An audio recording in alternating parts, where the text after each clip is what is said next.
Good Thursday evening. I'm Chief Meteorologist Mike Everett here in the King 5 newsroom. What a day it was. Beautiful sunshine out there. Temperatures getting into the 60s and even some 70s in some spots, well above that average of 59 degrees. And the great news is we get to take it into Friday as well. The not so great news is we don't get to keep it for the weekend. So taking a look at your headlines, it's going to be even warmer on Friday with some t-shirt weather definitely on tap, and then some 60s and 70s to end the work week. Now, the rain will return overnight Friday into Saturday, but I'll show you why that's good news coming up in just a second here, and then we will be tracking some cooler temperatures and showers for the Easter weekend.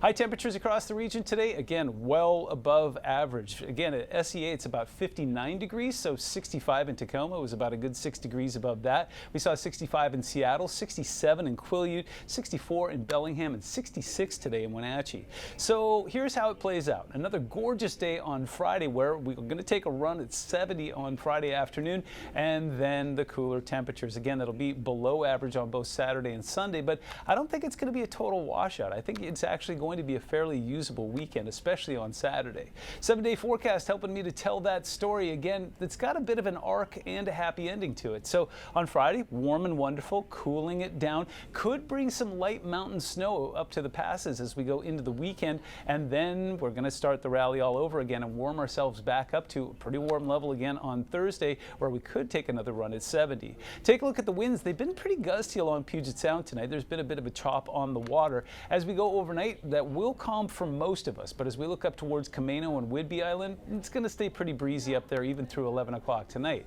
Now on Friday morning, it goes completely slack, which is fantastic, but as that system pushes in, the winds will pick up, especially along the Strait of Juan de Fuca. So even though the numbers there only say 11 and 23, you do see some purples there indicating that those winds could get up over 30 and even possibly 40 miles an hour. Now, as we go through the day on Saturday, this is right around 8 a.m., we see that wind that's still gusty along the coast, and it will pick up in the mountains and the mountain passes as we go into Saturday afternoon. So this is right around 2:30 in the afternoon. Things looking pretty quiet in Port Townsend and Bremerton, but up towards Wenatchee and off towards the immediate coast, it could be breezy, if not a little gusty.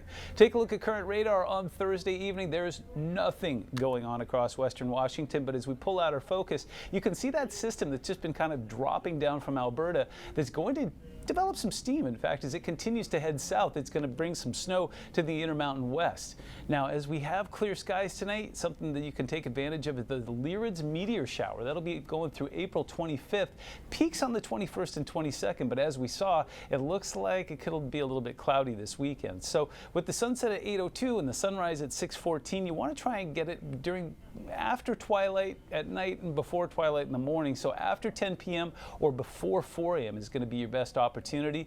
Look towards the north and northeast, and you could see about 15 per hour. Last night the skies were on full display, and I expect that again tonight. So as we take a look at what's going to happen here, again, you see some of that snow moving across portions of Wyoming, Colorado, Utah, even into the mountains of Arizona and New Mexico, which is great this time of year. Meanwhile, we'll see some clouds that'll start to push in on Friday, and then some rain behind that. So going overnight tonight and pretty much through most of the morning on Friday, we're talking about nothing. Finally, you'll start to see some clouds and some marine stratus that'll be along the immediate coast, and then it will pick up throughout the day. But the rain stays at bay basically until about 10 p.m. on Friday, and then it looks like the bulk of it will move through and be fairly heavy and steady for a little bit. This is right around 4 a.m.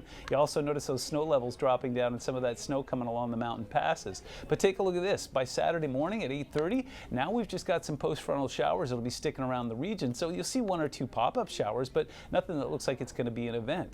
Through Saturday at 5 p.m., still get out and do whatever you like. If you're heading up towards Skagit County, maybe just some light showers there. And then late Saturday night, this is right around 9 p.m., we will see some convergence setting up over Snohomish and portions of King County and up towards Whatcom and Skagit as well, where it could drive a little bit of snow up towards Baker for the closing weekend there. Now on Sunday morning, it's a little different. You've got some showers that are going to be especially up towards Whatcom and Skagit County. Looks like the Seattle Metro for the time being, this forecast forecast model, of course, is on Thursday night, could be fairly quiet through around 10 a.m. and that mountain snow looks like it's going to last through the morning as well. Speaking of mountain snow, it's not anything we're going to be measuring in feet, at least in the short term. Sunday could be a pretty bountiful day for the Cascades and the Olympics. And again, as you heard me say many times, any snow that we can get in the mountains this time of year is a great buffer against wildfire season. Overnight temperatures tonight will be a bit on the chilly side, but pretty much where they should be this time of year. The average at SEA is 43, and that's exactly where we'll be. 39 in Chehalis, 41s in Quileute and Hoquiam and Bellingham, another 41 waiting for you in Wenatchee.